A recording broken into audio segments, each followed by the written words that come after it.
Welcome to Lost Relation Chronicles.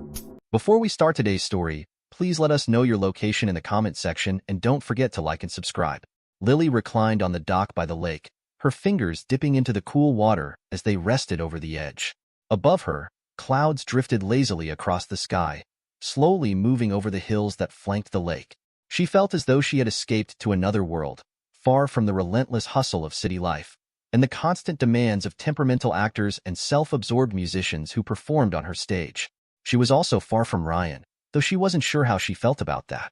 She still loved him, of course, but his workaholic tendencies made it hard to feel like their time together mattered.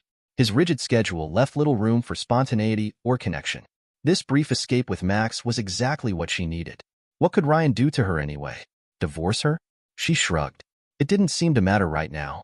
Her gaze shifted to Max, who stood on the shore with his back to her, lifting dumbbells as part of his morning routine. His muscles flexed and rippled with each lift, his strong arms gleaming with sweat in the sunlight. Max had been a star on his college football team before a knee injury ended his career. Now, he ran a successful chain of local health clubs and maintained his sculpted physique. He had made smart financial moves, too, entrusting his wealth to a manager who invested in real estate. Who cared that he was dumb as could be about everything except money? He couldn't hold a conversation about anything except football and bodybuilding, but when he swept her into his embrace, it was like something out of a dime novel.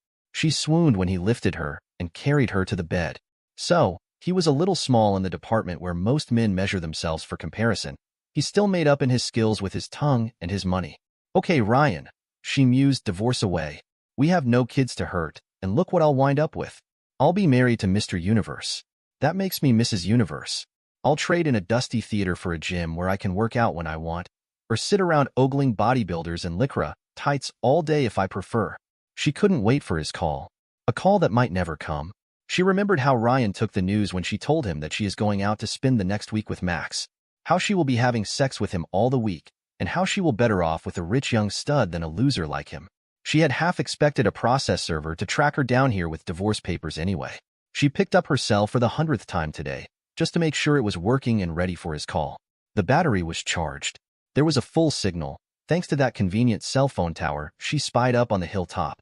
The ringer was on loud, but there were no calls from Ryan. They hadn't called her from work, as she had arranged this vacation week months ago. No calls from Ryan. A week after he gave a one-line response, "You made your bed. I hope you will sleep well in it." It was a clear message that he was determined to leave her. How can you threaten someone's and then not call for a week? Yet here it was Friday and nothing from Ryan. She sat up on the dock. Her naked body glowed with a week's worth of sunning all afternoon and touring different wineries and sampling different taverns each night. She loved the Finger Lakes. The evening sun cast such a beautiful glow on everything here. Why had Ryan always insisted on vacationing at the cottage on the Cape? No crowds here, no teeny bopper beaches, just the quiet solitude of the woods. Ryan again. She couldn't break free from thinking of him. Why hadn't he called? It was so strange. She sat up and called her home number. The message service answered. It was aggravating to hear a recording of her own voice answer. She left a message in Ryan's box that she'd be home early Sunday and they could talk then. When she hung up, she sat pensively with the phone still in her hand. Maybe there would be no divorce. Maybe Ryan was scared and would roll over and beg her to come home, just too proud to call maybe. Yes, he'd do better from now on. Cook clean and keep her in the manner befitting a goddess. Ah yes, Ryan the cuckold would serve her every whim, while she ran off to enjoy the fabulous body of her stud Max. Of course, after Max swept her off her feet and served her with his talented tongue, she could always go home and have Ryan fill her throbbing but empty glory hole with that big, beautiful tool of his. She'd make him beg. Ryan should be home. If he was angry, why hadn't he called? And if he wasn't angry, what was he feeling? She knew he didn't have a show this weekend. He wasn't home. He hadn't called in a week. He hadn't even sent a text. This was very strange. He was robbing her of the argument she had been rehearsing in her mind since she left. She wanted this fight. She wanted to see his passion, and he wasn't even satisfying her with it now. She called home again, and this time keyed in the code to her personal message box instead of the general family box. It was full. There were frantic calls from neighbors, from Ryan's mom, and most disturbingly several from a detective Porter. Apparently, Ryan had been badly hurt. Apparently, his injury had attracted police attention. Oh my. Her mind raced, but eventually focused back on the last time she had seen Ryan. She remembered how Ryan had tears in his eyes as she told him that he is no longer the only man in her bed. She looked at him with disdain and told him to man up and stop the tears. Max stood snickering quietly in the doorway. It caused her to grin as well. Be a man. Let me go. If he doesn't measure up, I'll be back next week and we can talk. She told Ryan, trying to cheer him up. If you leave, everything will change. There's no going back to where we were, Ryan said while wiping the last tear in his eye. She grabbed her bag and went out the door. I'll be right there, said Max. I just got something to say to this little cuck. As Lily sauntered to the car, Max walked up behind the sullen Ryan. Max's massive arm sent his fist hurtling towards the back of Ryan's skull. The beating was short but uneventful. Since the first blow had smashed Ryan's face into the baseboard, he was unconscious from the start. He didn't feel Max kicking his gut or pummeling him with his fists. He didn't feel his spleen rupture, his bones break. Max wanted to leave a memory of intense pain for Ryan to wake up to. He left without closing the door, got in the car with Lily, and headed north to the lake. Lily smiled the entire trip. She remembered meeting Max last winter. Ryan had always stayed so trim and fit with his running, boxing, and high physical level at work. She, however, had plumped up a bit, and though not fat, looked much closer to 40 than her husband of the same age. She joined Max's gym and contracted him as her trainer. She could still remember the way he had first felt her up in the hot tub when they were the only two there. She had been so enamored by the attention, she had let Max take her upstairs to his apartment, and they drilled wildly all night. It had been like nothing she had experienced with Ryan. Though Max's tool was smaller than Ryan, he was so vigorous in its use he was an animal in bed. Ryan had been on a trip to supervise a touring troupe of his latest show in Chicago and was away for a week. He even called her and spoke tenderly of how he missed her that first night at the very moment Max was sliding in and out of her. Max came in, spewing his seed into her, just as Ryan was hanging up with a tender "I love you." Lily's body spasmed as she whispered, "I love you too," though really not directing her words at Ryan, but at Max. She did Max in every imaginable way that week, until Ryan arrived home that Sunday too weary from travel to make love. It was a good thing. Lily woke from her daydream worried. She worried about Ryan's condition, because she really did still love him. She also worried about the ominous message Detective Porter had left, asking her to contact him regarding the matter of Ryan's beating. He wasn't calling to inform her of the attack. It sounded more like something she should already be aware of. She saw the hulking figure of Max finishing his workout with chin-ups on a low-hanging branch. "Max, what did you mean when you said it was taken care of?" He was defeated. Max looked up. "What do you mean?" "Last Friday at my house when we left, and you came out of the house after me, you said it's taken care of, he's defeated." "What did you mean by that?" Just marking my new turf. I had to let him know who rules the roost. There's only one top dog in any pack, baby, and I'm going to make sure I'm yours." "Max, what did you do?" "I punched him in the nose, roughed him up a little. It was really no big deal." "Max, the police left a message on my machine. Ryan was badly hurt." "Not by me, baby," Max lied. "He was awake and moaning when I left. Maybe he got hurt after getting drunk, or had a burglar beat him after we left." "We have to go back." "No way," he answered. "We have 2 more days of sunning and drinking and 2 more nights of drilling to do." "Max, this is serious. Ryan was badly injured, and the police will be suspicious that I wasn't there and wasn't in contact. It's not going to look good if you hit him. He turns up beaten, and we don't come back. You want to trade 2 nights of for 2 years in jail?" She scurried into the house and packed both of their bags. When she came out, Max had packed his most important personal items, his dumbbells, into the trunk of his car. "Okay, you may have a point," he said. "Let's go." They tossed the bags in back, locked the cabin, and raced south. Ryan, get Dr. Kenton. He's waking up." "Ryan." His vision flickered and was greeted by the harsh fluorescent tubes of the lights in the hospital recovery room. It was hard to focus, and he was quite confused. "Only when I was working." He tried to rise, but was restrained, and he immediately began to struggle against the restraints. "Easy, easy, Ryan. You've been in rough shape, but we'll get you through it. Don't fight us. We're on your side." He relaxed onto the bed and regarded the post-op nurse who was talking to him. "Dr. Kenton will be right here and explain everything." "What's wrong with my eye?" Ryan was alarmed as he realized his eye was heavily bandaged. "It was badly hurt, but I have to wait and let the doctor talk to you." "Stay calm, he'll be right here." Indeed, the doctor arrived very shortly. He examined Ryan as he explained his injuries. Ryan had been beaten. His eye was bandaged because it had taken at least one serious blow. An optical surgeon had repaired the detached retina, but work had to be done to repair fractures of the skull around the eye socket as well. He had suffered a pretty severe concussion as a result of the blow that had caused these injuries, and they were very glad to see that he still had control of speech. Ryan's arm was severely broken and in a cast. He had nearly died as a result of a ruptured spleen and internal hemorrhaging. If his neighbor had been an hour later in finding him, he wouldn't have survived. His nose was broken, along with several ribs. He had been unconscious for 2 days since he was discovered, and they were still trying to determine the time of his attack in order to gauge how long he had been lying unattended. "I don't remember an attack." The doctor frowned and began to ask questions of Ryan. When he realized that Ryan couldn't remember any of the circumstances surrounding the weekend or the Friday before, he began to ask general questions. When finished, Dr. Kenton knew that Ryan couldn't remember anything that had happened since his freshman year, before meeting Lily. Ryan's attack had left him with severe memory loss, and only time would tell how soon it might return. Detective Porter, who had been assigned the task of investigating Ryan's case, was visibly disturbed. His timeline of the incidents leading up to the attack had reached a dead end at last Friday, when Ryan had deactivated the home security. Or did he deactivate them? Ryan and Lily met in college. They were both enrolled in theater programs and drama schools in New York, right in the heart of one of the most active theater communities in the world. She was studying to be an actress, learning how to create the illusion of a story on the stage. She was wonderful, but somehow, she had difficulty taking direction and much preferred to give it. Her teachers noticed this and noticed how creative her ideas could be. They began to groom her for a career as a director or in theater management. Ryan was into the backstage magic of the theater. He didn't have to create illusions as an actor did. He created different realities through sound, lights, effects, and his set designs. He made it so the actor's job was easy for an audience to believe. Ryan was immediately recognized as brilliant. He was one of those rare talents who understood all the aspects of technical theater and was as comfortable designing a lighting look as he was a sound plot. They met when they were both hired to do a summer stock project up in Connecticut the summer after their junior year. Lily was brought there as stage manager for her mentor and professor, who had just been hired as the director for 2 of the company's 4 summer productions.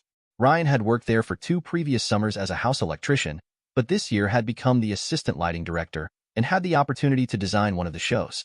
Working closely together, the two were instantly attracted to each other. These would be their first of many productions together, both as students and later as they built careers in the field. Lily was a slender, willowy vision, with a killer smile beneath her deep brown eyes. She was deliciously curvy where it counted, but without a speck of extra weight. Her long tanned legs poked out from the shorts she always wore, and her tops were conservative enough to say, "Please behave," while just revealing enough to say, "I may have a surprise for you." Ryan was dashingly handsome. He was an avid runner, an amateur boxer, claiming his best ideas came during his morning roadwork once his brain was cleared of the mishmash of day-to-day distraction. He looked like he worked out regularly, but really didn't need to. The day-to-day lifting and climbing he had to do was a perfect replacement for the weight training his friends advocated. He was fit and trim, and reasonably sure that if he kept doing the work of realizing his plots, even when he was the designer, he would stay that way for life. They began to look for opportunities to be together. Senior year had been a blur. Ryan saw Lily regularly, and their love grew daily. Both of their careers were already established by the end of the year, with Ryan working regularly as designer at several small suburban houses, and frequently backstage at downtown theaters for established designers.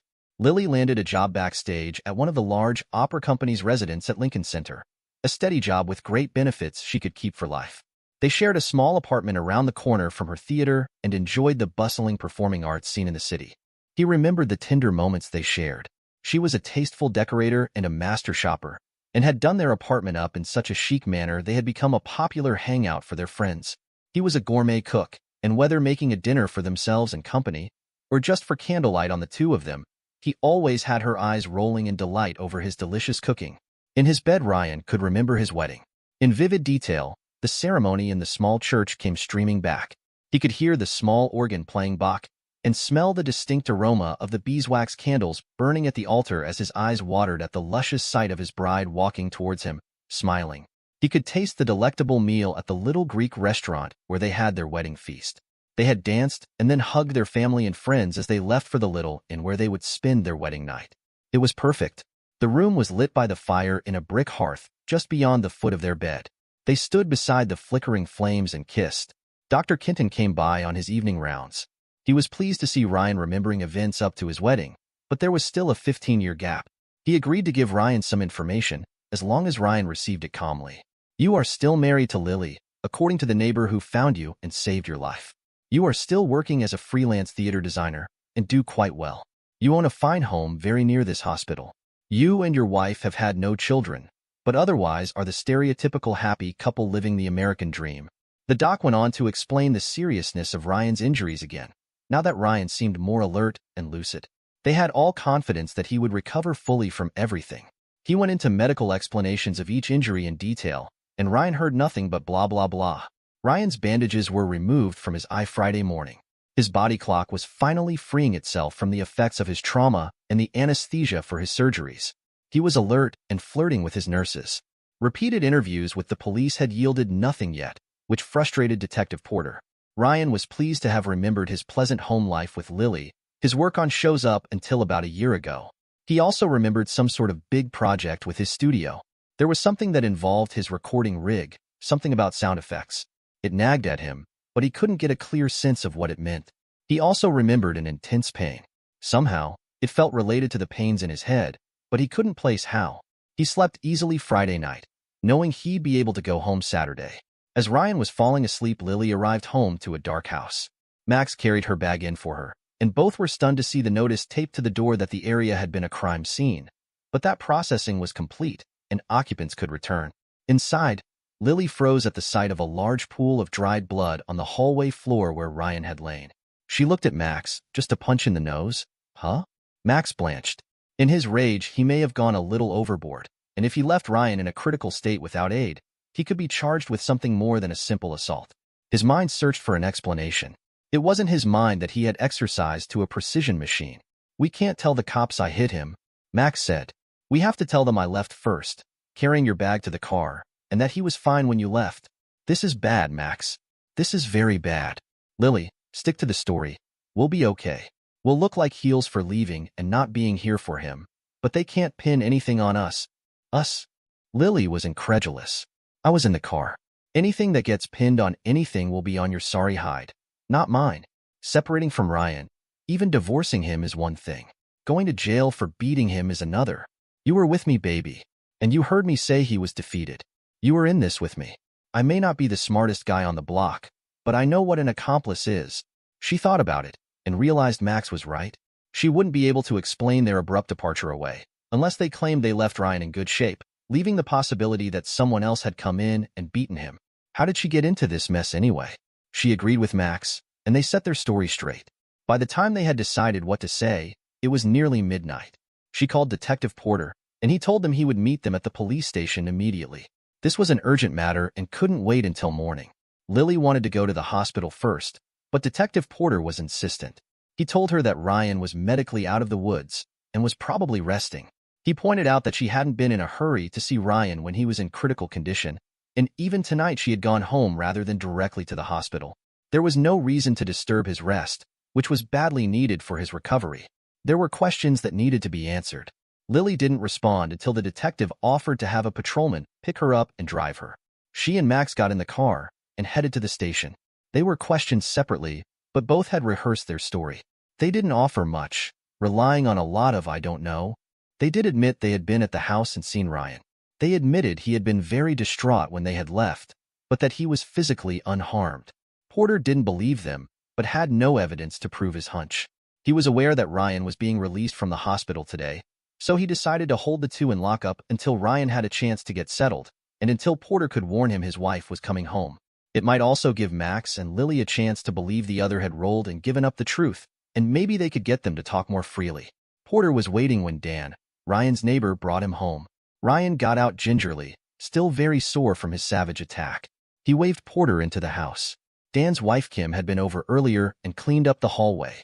The house was beautiful and inviting, and something smelled delicious. She smiled as she came out of the kitchen, inviting everyone to the table for a home-cooked welcome-home meal. Though Ryan appreciated Kim's efforts, especially cleaning up the reminders of the incident, he was uneasy being home.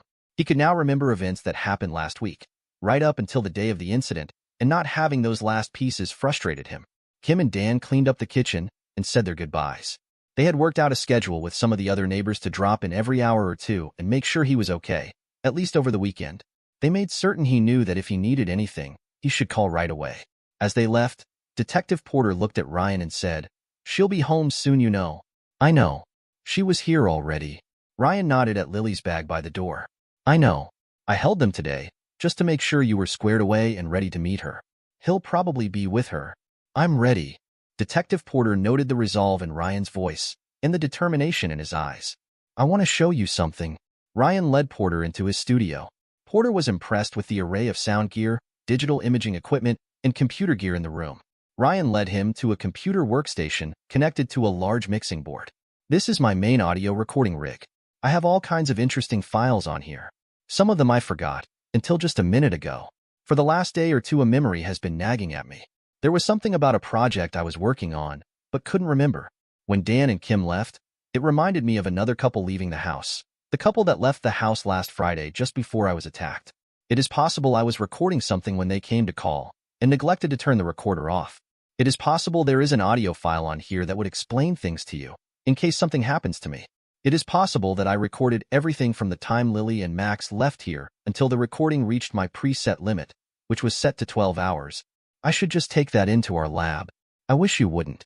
I'd be happy if you let me fight my own battles." Detective Porter regarded Ryan. He wasn't suspicious.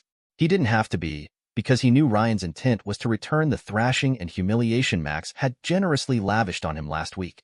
"Ryan, I love to watch a good bare-knuckled fight. Unfortunately, I'd have to arrest both the participants and witnesses. I also love to see an underdog come back strong and take back what he lost. Max is a big guy and works out hard at that gym. It won't matter." Ryan smiled. "Hey, what I don't know won't hurt me. Just give yourself time to heal a bit longer." Porter smiled. Ryan nodded. Detective Porter wished him the best and made sure Ryan had his phone number on his cell speed dial. Max brought Lily home from the county lockup that evening. Her hair was mussed, and her clothing was disheveled. They both came into the house, but Max waited by the door while she came alone into the living room. "Hi," she said meekly. Ryan just looked at her, expressionless. "I heard you were hurt, so I came home early." Inside, he was exploding. He wanted in the worst way to jump out of the chair and berate her for her feigned concern, for coming home a whole 2 days early from a trip she shouldn't have taken to have an affair he didn't understand and couldn't condone.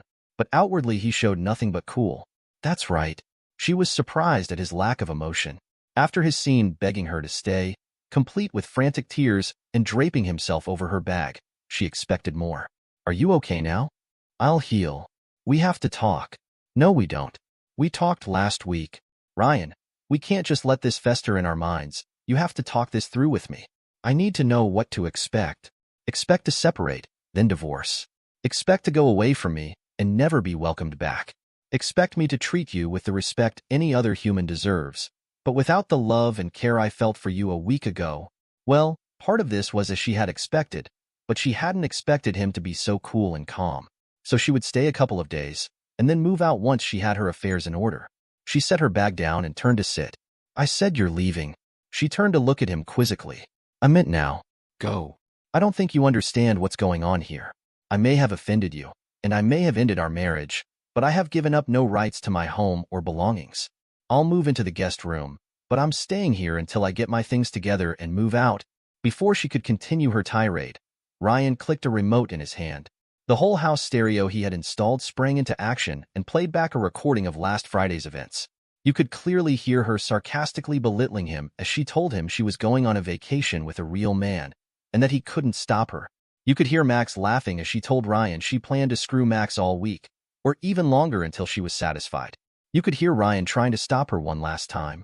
Her heels clicked noisily on the floor as she left, with Max saying, "Tough luck, little cuck." After the door slammed shut, you could hear it open again, with Lily calling, "Come on, Max," in the distance. He called back to her, and then you can clearly hear him say to Ryan, "Just so there are no ideas about following us, or trying to stop us." This was followed by the sickening sounds of Ryan being pummeled by Max. You could hear Max grunt as he kicked Ryan repeatedly in the ribs, and worse, you could hear him taunting Max, telling him how he was going to beat the shit out of him today, and then screw the shit out of Lily that night. On the way out, Max left a parting blow. "Now your head is as broken as your chicken heart.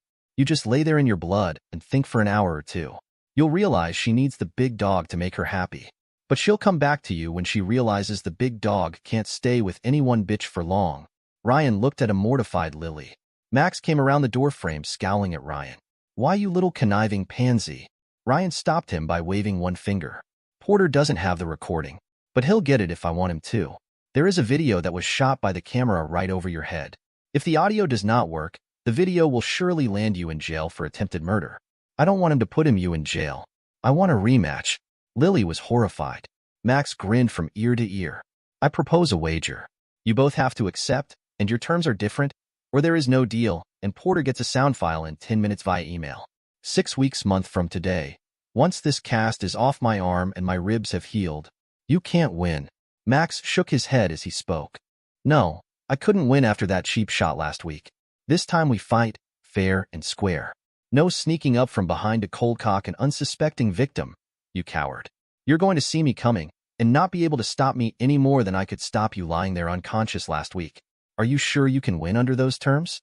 Bare-fisted, man-to-man, no weapons? I'll rip you up. Bet your Jim. Max looked at him again. He wasn't prepared to risk anything of that magnitude. He owned the gym, and the building it was in, lock, stock, and barrel.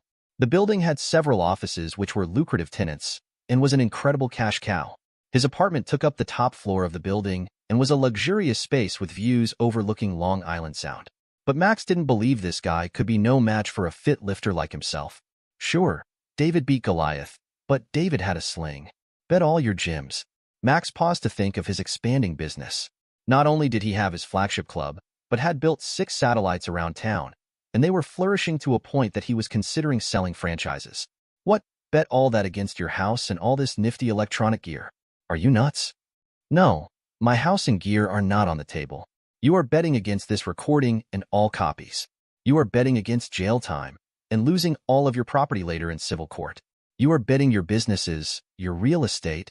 Silence hung over the room as Max realized he would be fighting for his own freedom. And your cars. Max had several vintage and late model Corvettes, one from every decade back to the 50s. They were his pride and joy, and the entire town knew it. It made the stakes incredibly high, but Max thought Ryan was nothing.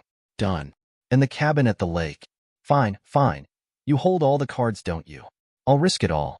But there's really no risk. I'll thrash you. Ryan looked at Lily. She had listened to him catalog stakes to Max, and now braced herself to hear her risk. If I win, I want it all and I want you gone. No contesting the divorce, no taking anything from this house or our cottage, and not a dime from our bank account or investments. You have to watch every minute of the fight. You also have to live with Max until the fight, and if I win, he can still have you. You are useless to me. Lily trembled, but nodded her agreement. She knew Max was strong, but she also knew how in shape Ryan was, how much he ran, his history as a boxer. She had seen him manhandle reels of cable and lengths of pipe backstage that typically took 2 guys to move. Ryan? He looked at her with that same blank expression, and again it made her queasy to not be able to read him. What if I'd rather bet on you? You already made that choice last week. This week your choice is freedom or jail. I made my choice the day you walked out of the door. The weeks passed quickly, and Ryan spent them building his strength back. He had begun to take lighting projects again. His absence from the scene had left a bit of a hole, and his return was widely welcomed. He was asked about his attack at every turn, but refused to give details. The circumstances surrounding his wife were the source or a torrent of rumors. It was widely known that she was now living with Max. There were those who suspected the truth and were waiting to see what Ryan would do about it.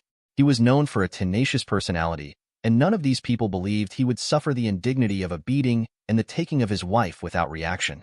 The stories that Lily had abandoned Ryan in his darkest hour, and the fact that he was so well-liked had made her a pariah in the theater scene. The night of the fight arrived. Ryan walked into the gym in a t-shirt and sweats. Max was already by the ring, clad in ridiculous-looking boxing shorts and a muscle shirt emblazoned with the logo of the gym. Lily sat sullenly at a table, holding an envelope containing Max's titles and contracts, his stakes in the bet. Max was surrounded by many of his friends and all of his gym staff and clients. They were all egging him on, cheering and teasing him about the light work he was about to take on. They teased even harder when Ryan entered the room. Ryan and his lithe runner's body looked like no match for Max's bulging hard body. Ryan walked straight past Lily and dropped his folio containing his contracts and the recording on the table next to Max's. As he climbed into the ring, he said, "Let's go. No bells, no refs, no stopping until one of us is beaten." Max grinned and lumbered to the ropes, climbed in, and offered his hand to Ryan. Ryan looked at it, and without taking it, threw a jab at Max's nose. Max looked up, stunned, with a trickle of blood leaking out of his right nostril. "No bells," Ryan said as he stung Max again. The impressive bulk of Max's physique made him look great, but he wasn't as flexible as Ryan. His stiff frame slowed down his reaction time, as he moved poorly compared to Ryan's light-footed bobbing and weaving. Max lumbered after Ryan, but just couldn't make his big body react fast enough to pin down the speedy Ryan. Every time he got close enough to hit his opponent, Ryan made him pay with a flurry of jabs to the face. It didn't take long before Max's face was swollen, and he slowed in his attempts to bulldoze Ryan into a corner. Max soon realized that in the center of the ring he was no better off. Ryan didn't look that big, but he also a short man and had a sizable advantage in reach. He also wasn't slowing down, while Max was getting tired from throwing so many haymakers, the best of which barely grazed their target. As Max grew weary, Ryan began to connect to his body. It didn't take long before Max's hands grew heavy and dropped. Ryan picked him apart. 15 seconds later, Ryan opened a huge gash Max's forehead, then a giant blob under his right eye. "Give it up, Max. You can barely stand. You can't defend. You've lost." Max looked up at him, panting heavily. Both eyes were swollen, and blood was oozing from his nose and a nasty cut beneath the one eye that could still see. "Give it up now, and I'll leave you with more than you deserve. Apologize in front of everyone here. Do it now, and I'll just take this gym, this building, and the 58 convertible. You keep the rest. If you don't give up now, I'll knock you out and keep it all." Max knew he was beaten. His head was down already when his body sunk to its knees. "I apologize." Ryan went to the table and fished out the deeds to the building, the gym, and the title to the 58 vet. Keys in hand, he looked at the unbelieving assembly of Max's friends and associates. "I'm closing the gym and opening a theater school here. I will honor employment contracts you have with Max, but will expect you to work for me in a useful capacity.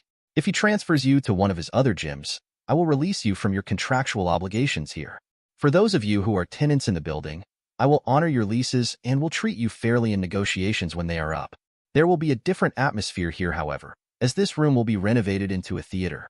Should you choose to vacate your leases due to this change, I will release you." Lily stared incredulously at Ryan. They had long shared the dream of establishing a community of theater professionals and amateurs alike, dedicated to furthering the state of theater arts. He was not only establishing their dream without her, he had the resources to do it because of her betrayal. She felt left out entirely, and suddenly very lonely and cold. The color drained from her face. She stared at a beaten Max.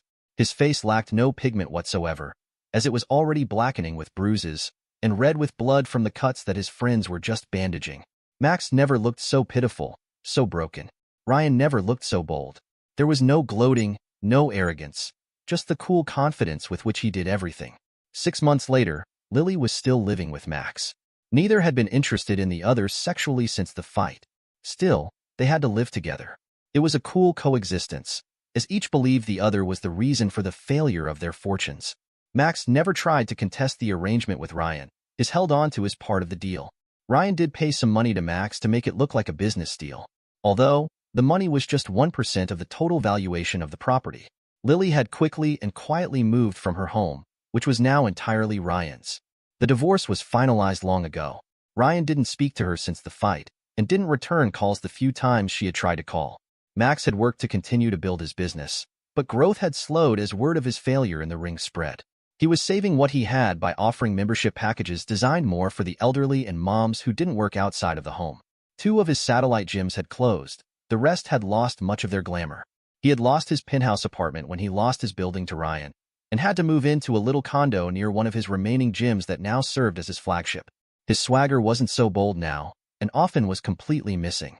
Instead of the aura of confidence he exuded before the entire episode with Ryan, he appeared considerably less formidable. His mood was frequently sullen, and he worried continually about finances, as he no longer had the rents from his downtown building to support his other ventures. Ryan had successfully converted the main gym to a marvelous theater space. He had converted smaller areas into rehearsal spaces, shops, and dressing rooms. He carved out room for an intimate little cabaret theater, and on the first floor and opened a coffee house with a small stage. A summer season was already planned, and the town was buzzing with excitement about the possibilities Ryan was proposing for actors and audiences of all ages. As was his intention, Ryan had been so intently busy setting up shop, it almost seemed as if he had forgotten the entire attack which took place not even a year ago. He still remembered vividly, though. He remembered every night when he walked through his own front door. He remembered every night when he fell asleep in his lonely room. He remembered every time he entered a theater where he and Lily had collaborated on a project.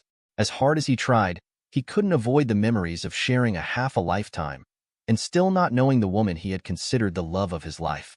He was working on a light plot at home in his studio one night when the doorbell rang. It was Lily's brother, Peter. Peter lived in Boston and rarely left that city. He had, in fact, only visited Lily twice during the entire time she and Ryan were together. His presence meant something was wrong. "Hi, Ryan. I'm sorry to disturb you, but I really need to talk to you about my sister. Would you mind if I came in?" Sensing urgency in Peter's words, Ryan stepped aside and ushered him to the living room. He offered a cup of coffee or a beer, but Peter declined. "I'd really like to get right to the reason I came to see you. I'm really sorry things worked out so badly between you two. I thought you were a great couple, and want you to know our entire family was shocked by my sister's sudden change of heart. She is committed to keeping her part of the bargain. She knows she was foolish to give you up for a fling, but her life with Max just isn't right. She chose Max over me," Ryan muttered. "It just seemed appropriate that she get exactly what she wanted. She chose a fling. She was wrong and betrayed you miserably, and nobody blames you for how you responded. She was foolish, but living with Max is torture, and now he has made it physical. He hit her and broke her nose last night." Ryan was not pleased to hear Lily was being abused. He wanted her to have to live with Max's stupidity, with his early American jock decor, with the life of a full-time gym rat.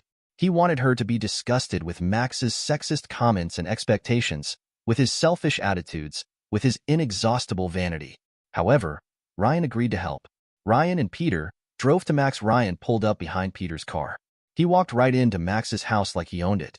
Max didn't exactly like this move, but wasn't in much of a position to object. He had hit Lily, and now was here with her brother and the guy that had publicly whipped him. Either of them could send him to jail for abuse now, and Peter was using that angle like a slave driver. Max was carrying Lily's things to the car.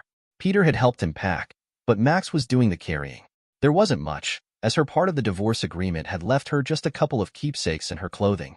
Max came back inside from the last trip. He began to speak. "Don't say a word." Ryan was seething. "You know what has to happen now, right?" Max didn't want to hear it. "You broke her nose. You hit a little woman and messed up her face by breaking her nose. Stand up." Max looked at him, but stood obediently. Ryan stood too. He stepped close to Max, and before either Max or Peter could predict what might happen, Ryan broke Max's nose with a swift right. Ryan's sign of forgiving of Lily was taken as a signal by his neighbors, family, and the theater community. She was welcomed back into those circles in almost the same stature she had enjoyed all those months ago, even though no one forgot where she had been. Max sold his businesses, and after a period of reflection, discovered he didn't like the jerk he'd been. He finally put the degree in PE he'd earned in college to use, taking a job at a local elementary school. He developed a soft spot for working with kids with physical handicaps and other special needs. He has become a Special Olympics coach and volunteers with the physical therapy department of a local children's hospital. Ryan's theater project thrived, and his programs were accredited by a local university. His programs for school children are highly regarded and have become very profitable. His professional productions play to packed houses and have drawn the attention of top New York critics who usually don't stray too far from Broadway houses. Ryan and Lily lived close by each other, but rarely spoke. She had been the love of his life, and he couldn't see her in complete ruin, beaten and shunned by the community that ran the profession she lived for. Once he had set her up safely, he wanted nothing more from her. He dealt with her professionally. After all, she was good at what she did, and was a tremendous asset to his company. He could not, however, see her in any other light, and rarely even spoke with her on the level of a friend. Lily accepted her position in Ryan's life as a blessing. She wasn't in jail, she was working, and she was able to make amends with Ryan in at least a small way. She felt living near to him with no chance of his ever again loving her was better than the alternative. There was no way to really make anything up to him, but perhaps, if she stayed here until she saw him happily settled with a new love, and maybe a family, she could be at peace. It was inevitable. Ryan fell in love with a divorced woman he met at the Cape. She summered in a neighboring cottage with her brother's family and her young daughter. She moved in with Ryan that fall, and they were married that October in a beautiful but small ceremony in Ryan's backyard. Lily had declined the invitation to attend, but had watched the event from her bedroom window, the only one with a view. She cried bitter tears as she remembered the events that had brought her to this point, and now the last chapter was complete. Her tears landed on her last little suitcase. She had already loaded the rest in the rental car that sat outside of the garage. When the party moved into Ryan's house for dinner, Lily grabbed her bag and got in her car. She took one last look at Ryan's house before she drove off. She knew he would find the goodbye letter she had left on his desk once he returned from his honeymoon. She checked her carry-on one more time to make sure she had her ticket and passport, and her signed contract for her new job as a stage manager in London. Ryan had his new life now. She shed one last tear and left to find hers. Dear listeners, please share your thoughts in the comments section below, and don't forget to like, share, and subscribe.